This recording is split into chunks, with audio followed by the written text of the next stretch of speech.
स्वतंत्र व्यास नहीं है महाराज जी हम।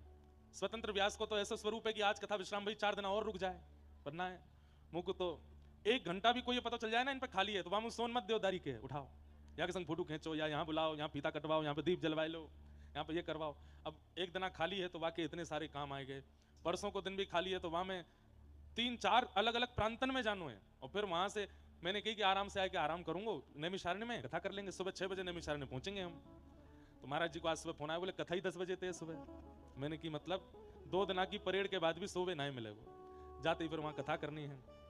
यहाँ की जितनी सुगंधी और यहाँ के जितने भाव चित्त में आ गए हैं, आप तो ज्यादा भावुक होकर रो भी सको, मैं तो रो भी ना सकूं, मैं तो ज्यादा याद भी ना कर सकूं। दूसरी जगह के बारे वहां पे भी हजारों लोग प्रतीक्षा कर रहे हैं, तो उनके मन की भी सेवा करनी है, वहां पे भी कथा सुनानी है। तो कभी कभी मन में आए हुए सब छोड़ छाड़ के कहीं एकांत में ही रह लूं। अब सबन को भजन सिखाई दियो, खुद को भजन कर लूं, पर आज नहीं तो कल ये दिन आ ही जाएगा, अपने लिया भी भजन करना है। सबन को भजन सिखायो, सबन को कथा सुना रहे हैं, पर हम कोई ऐसी उद्घोषणा नहीं कर रहे हैं, कोई घोषणा करने वाली बात भी नहीं है, पर बहुत समय तक नहीं करेंगे। फिर हम अपने लिए भी भजन करना चाहें, अपने लिए भी लीला अनुसंधान करना चाहें। कछु वर्ष और युवाओं को और थोड़े आप सबन को कथा सुना रहे हैं, वहां के बाद फिर जो कथा आपको सुनाई है, जो भजन आपको सिखायो है, जो सेवा आपको सिखाई है, वो स्वयं भी तो करनी है।